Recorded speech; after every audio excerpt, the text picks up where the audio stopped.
Day 1. The power cuts. You check the breaker. You light a candle. It's an inconvenience. You joke about it. Day 2. The water pressure drops. The cell towers are jammed with permanent network busy notifications. The jokes stop. Anxiety spikes. Day 3. The fridge is warm. The pantry is empty. And your neighbor isn't asking to borrow sugar anymore. He's looking at your front door to see if it's reinforced. This is the 72-hour breakpoint. Forget the movies. Let's look at the blueprint for survival.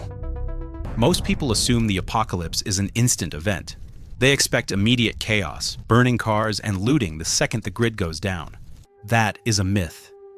Reality is slower, heavier, and significantly more dangerous because it lulls you into inaction.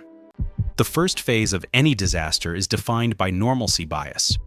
Your brain refuses to accept the magnitude of the threat. You sit.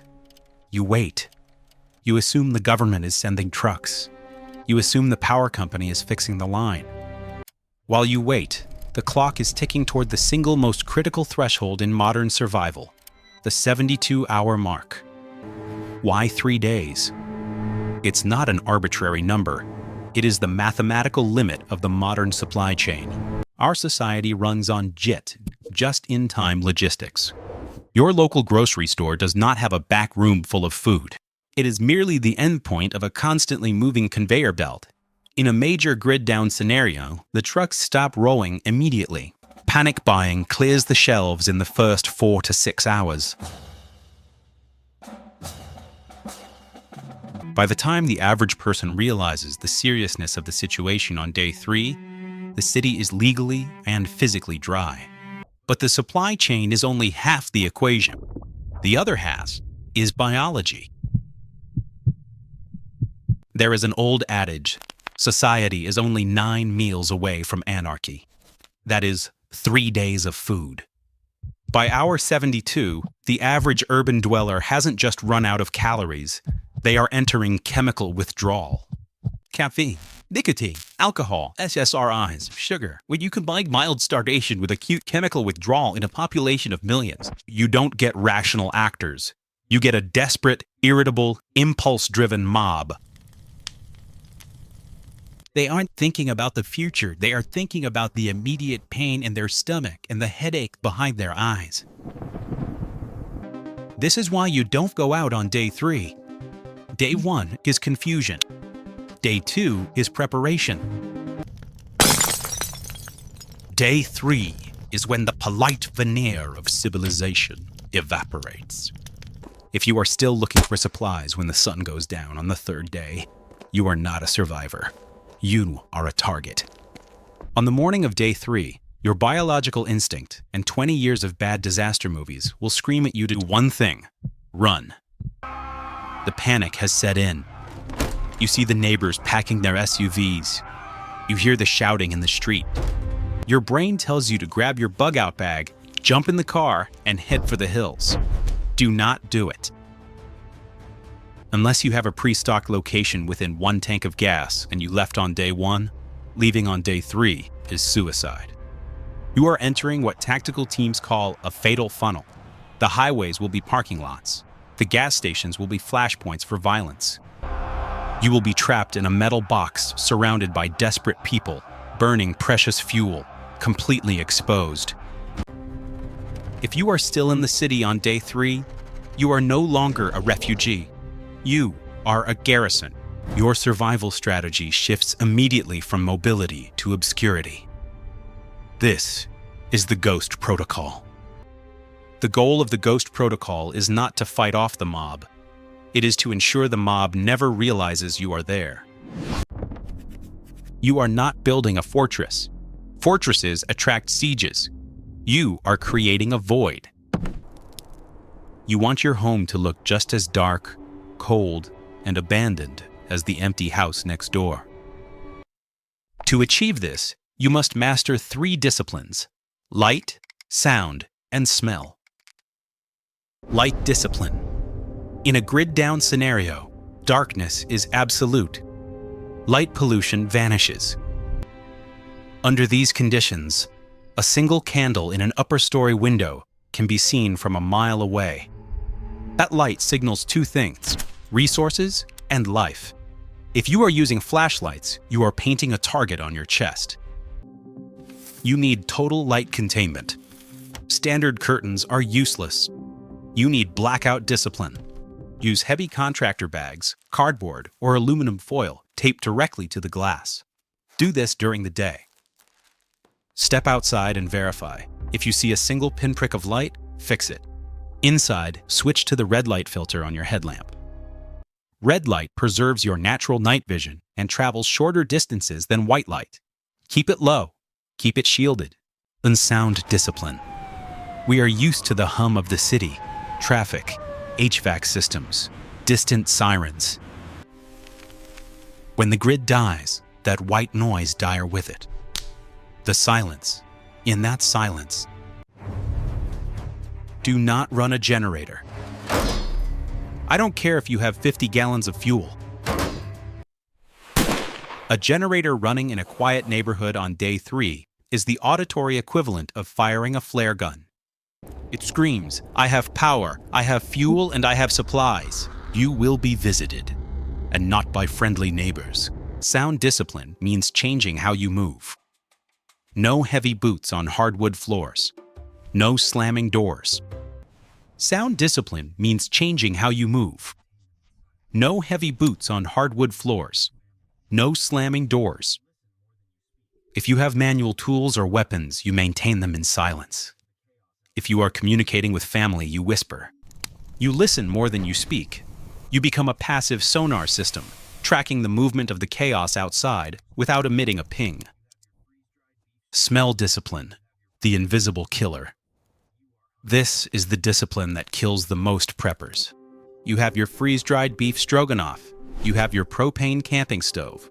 You are hungry, so you cook. Hunger sharpens the olfactory senses. The smell of cooking meat or spices can travel hundreds of yards downwind.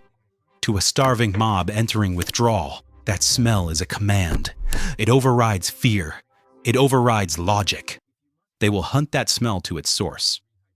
On day 3, you eat cold. Canned goods, MREs, protein bars. If you must boil water for sanitation or rehydration, you do it in a confined, interior room with 0 cross breeze, or you do it at 3 a.m. Do not fry anything. Do not brew coffee. Do not give the wolves a scent trail. You might hear glass breaking. The hero complex will tell you to intervene. You have to suppress that. In a collapsed environment, situational awareness is life, but engagement is risk. You compromise your temperature, your light discipline, and your security. On day 3, the gray man concept isn't just about wearing boring clothes in a crowd. It's about making your entire existence static. You are a ghost in your own home. Let the looting crews pass you by because they assume your house has already been picked clean. Be the empty box.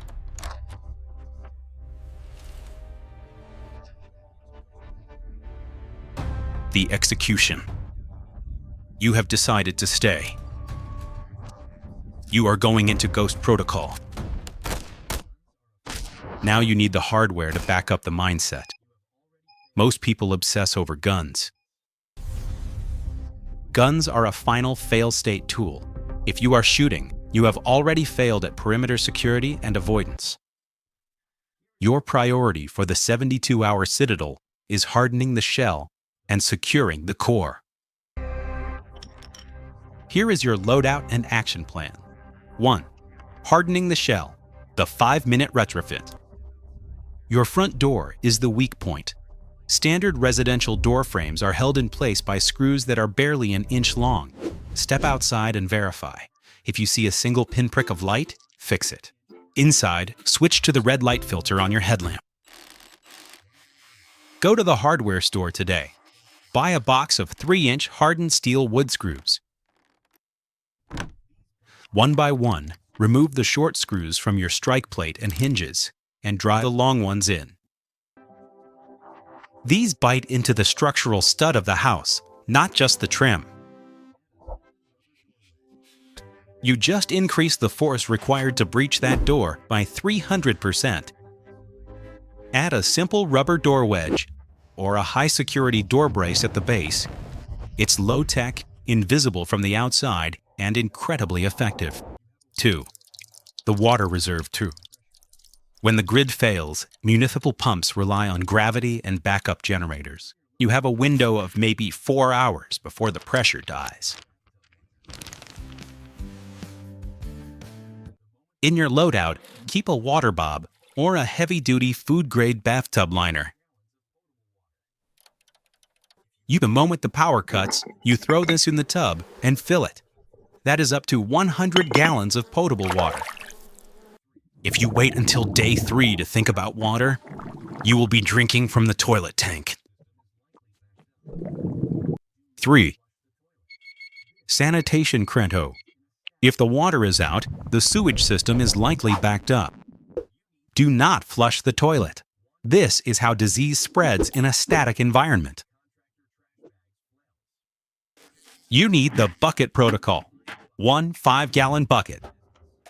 Heavy-duty contractor trash bags, flails, cat litter or sawdust. Line the bucket. Do your business. Cover it with litter. Seal it. If you fail at hygiene, dysentery will kill you faster than any looter. 4. The static defense. If the ghost protocol fails and they breach the door, you need a funnel. Don't clear your house. Do not go hunting for the intruder. Retreat to a designated safe room at the end of a hallway. Barricade the door.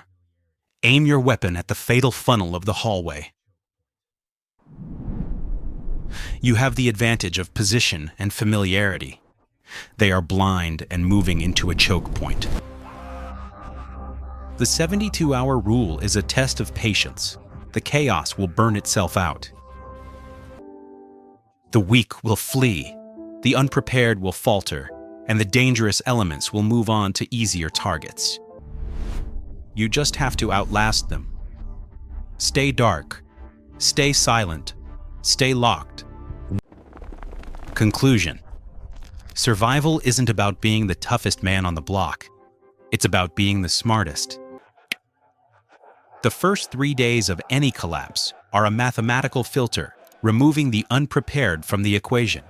Let the timeline work for you, not against you. While they run, you wait. While they panic, you plan.